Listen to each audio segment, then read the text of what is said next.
This is Yirara TV. Hi, my name is Jerome Hudson. And Jay Kieran. And Juliana Burnham. And welcome to Yirara TV. Learning the many ways we can find out about things was another good reason why a visit to our local town library was very worthwhile. Librarian Alice took us for a walk around the library. They can read here, they can take books home. We've also got a cinema area there which we'll walk past as well.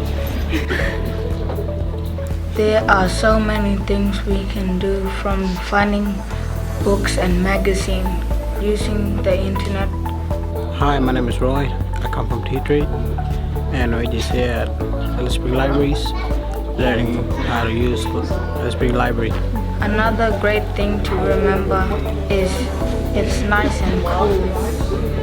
One thing we discovered was how popular the Yirara yearbooks are, especially the government era ones called Malapa.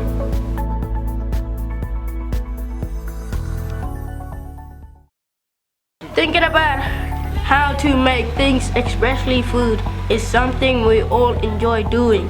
Making milkshakes is always lots of fun. Last term, one of our Year 9 classes worked hard to make a story about something we all feel very strongly about. Bilbies are endangered. In our math class, we use statistics to show what is happening over a couple of days.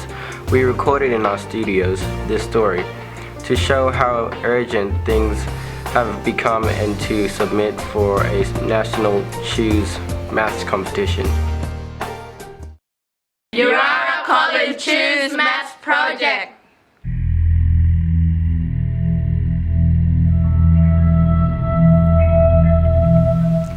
People are not aware of the threats facing native animals in the wild. Many unique animals have already become extinct and others are on their way out. Here in the Northern Territory, we are very worried about the Bilby rabbit-eared bandicoot.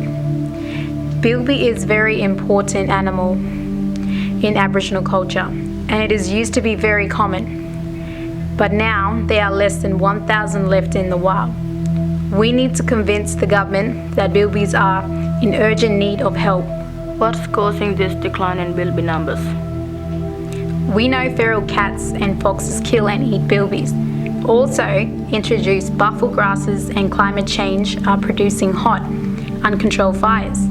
After a big fire, Bilbies have nowhere to hide and cats and fox kill them. We need more Indigenous rangers on country to help control fire and trap feral cats. We can graph the decline in the Bilbies population to show what is happening. A graph is a powerful way to get a message. This graph shows how Bilbies numbers has declined since 1980. There are now less than 1,000 left in the wild. And we can also estimate what the population will be in years to come. We can use a formula to estimate the numbers in the future, and in the case we can extend the population line on the graph. This will grab people's attention. Bilbies could be extinct quite soon. That's extrapolation and it's predicting the future, but no one can really know what will happen. Will people take our numbers seriously? We can strengthen our estimate. We can look at the underlying causes of Bilbies' decline. If they continue or become more serious, then our estimate will be more believable. So what are feral cat and fox numbers doing? The numbers of cats are steady in some places and increasing in others. Nowhere is there a decline. What about the hot fires? Are there more or less of them? Large hot fires where Bilbies live are definitely on the increase. Buffalo is spreading further into the desert habitat of the Bilby, and we are getting record temperatures, probably due to climate change, so there's a build-up of dry fuel, followed by devastating fires.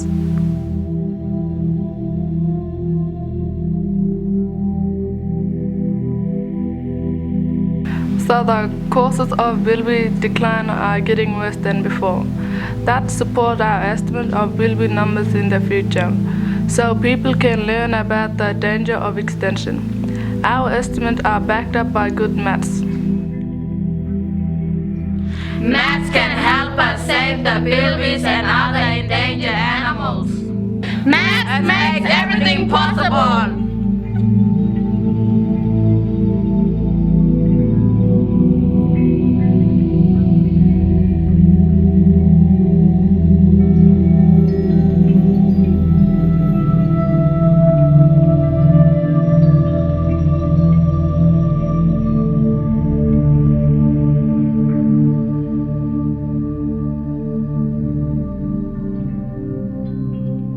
While we didn't win, Central Land Council will be using our video for their ranger network, and Yirara Rescue, the organization that protects Bilbies, is doing the same. This week, a few of our senior fellas went out with Clontarf thinking about a job.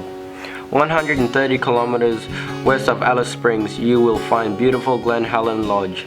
It is a popular tourist destination with many employment opportunities. We meet up with manager Chris Charson, who took us for a tour around the lodge. Ricardo Brody, Ethan Reeve, Jesse Butler, and Alec Wilson asked quite a few questions.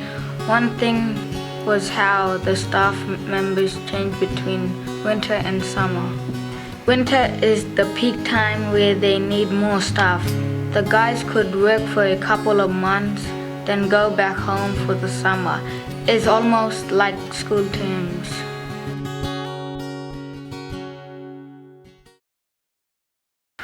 On Tuesday, Foundation students travel into town to take part in a painting workshop at Watch This Space, an artist studio and gallery in town. Students learned the art of screen printing using water-based paints. They spent some time drawing inspiration from a range of books and then experimented with the painting techniques using high-quality artist paint and paper.